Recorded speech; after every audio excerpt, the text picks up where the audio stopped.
They thought he was done, finished, thrown out of the sport he helped dominate for 2 decades. But Christian Horner, the man behind Red Bull's greatest triumphs, is not walking away quietly. He's plotting, he's watching, and according to whispers in the paddock, he's coming back. Not just with a press release or a quiet role in the background. No, he's aiming for revenge. A full return to the Formula One grid, possibly with one of the most controversial figures in motorsport history, Flavio Briatore. Just when you thought the Red Bull fallout had cooled off, the real story begins. Christian Horner's sudden exit from Red Bull after the British Grand Prix was already a bombshell. 20 years at the helm, 6 Constructors' Championships, 8 Drivers' titles, all wiped off the board with one $100 million settlement. And now, he's free. Free to return, just in time for 2026. Behind that smile at the Brad Pitt F1 movie, a man with a plan. And if you believe former F1 driver Giancarlo Fisichella, that plan could include teaming up with Briatore to take over Alpine. Fisichella didn't mince words. He said, "I think Horner can come back to F1. Maybe a mix of Horner and Briatore could be a good compromise." A compromise between 2 of the sport's most polarizing minds? Or a strategic masterstroke to revive a crumbling team? Because, let's face it, Alpine is in shambles. Dead last in the constructors' standings, 24 points behind Haas. Renault's long-term commitment in doubt, engine plans scrapped, leadership scrambled. They don't need a manager, they need a savior.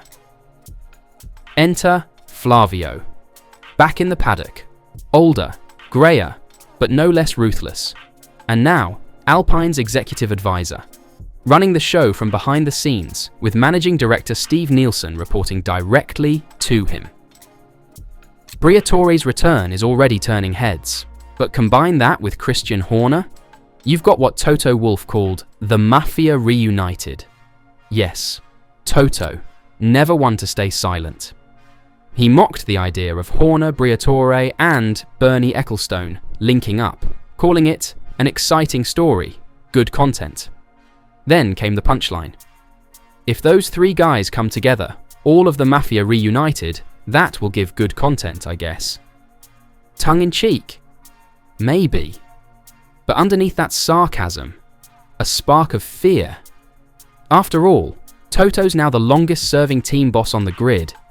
If anyone knows what a Horner comeback could mean, it's him. But here's where things get messy. Because while Fisichella may see a Horner-Briatore alliance as a compromise, others are raising red flags. Guenther Steiner, no stranger to F1 politics himself, thinks the plan is a disaster waiting to happen. On the Red Flags podcast, Steiner pulled no punches. Even going to Alpine to work with Flavio, that would not work. Why? Because Flavio doesn't share power, and Horner doesn't take orders. Steiner explained, if Horner wants to be part of team owning, and I don't think there's anything for sale or to be had, Flavio and him in the top position, then Flavio would need to go. So is there room for both? That's the $1 million, or maybe $100 million a question. Let's not forget, Horner's Red Bull settlement didn't just close a chapter, it opened a window, a very specific one. As per insider sources, he can return by the middle of 2026, just as the new engine regs hit, just as Alpine begins its controversial switch to Mercedes power, just as the next chapter of F1 is about to begin. And while some say Horner is focused on his family for now, let's be honest. Christian Horner doesn't do quiet retirements. He's biding his time, waiting for the right moment, the right opening. Because if there's one thing Horner has always done well, it's play the long game. Let's zoom in on Alpine for a second. Right now, they're not just losing races, they're losing direction. The once proud Enstone team has been drowning in confusion. Technical shakeups, engine facility repurposed, a switch to customer Mercedes engines for 2026, while Renault still technically owns the team. It's corporate chaos masked as a rebrand, and in the middle of it all, Flavio Briatore, the 75-year-old back from the shadows, is already calling the shots. Whispered to be the architect behind the Viry-Châtillon engine shutdown, a decision that symbolized a deep shift in Alpine's identity. No more factory power, no more self-reliance, just survival mode. Some say he's the only one keeping Alpine's head above water. Giancarlo Fisichella certainly thinks so. He told media, "I think Briatore is the man. Flavio is the right man." I'm quite positive for him, and Alpine positive. Maybe. But not everyone shares that optimism, especially when rumors of Christian Horner entering this house of cards start to spread. Because, let's break this down. For Horner to take over in any meaningful way at Alpine, Briatore would have to move aside. And Flavio isn't exactly famous for his humility. Günther Steiner, never one to sugarcoat, drove the point home. Flavio and him in the top position, then Flavio would need to go. And it doesn't look like Flavio is going anywhere soon. So what does that mean? It means we might be watching a silent tug-of-war behind the scenes. A power game between a man who's already in control and another who's waiting to make his next move. And let's not forget the style of comeback Horner wants. He's not after a simple team principal role. He's looking for something bigger: ownership, investment, control. Just like his old rival Toto Wolff, who owns a third of Mercedes. A man who doesn't just manage, but decides. But here's the problem. Owning a team isn't just a job. It's a buy-in. A very expensive one. And even with $100 million in his pocket from the Red Bull settlement, Horner isn't in a position to buy a team outright. Steiner laid it out. What he got is not enough to buy a team. Far off it. So, if Horner wants back in, he either needs a deep-pocketed backer, or a team desperate enough to cut him a deal.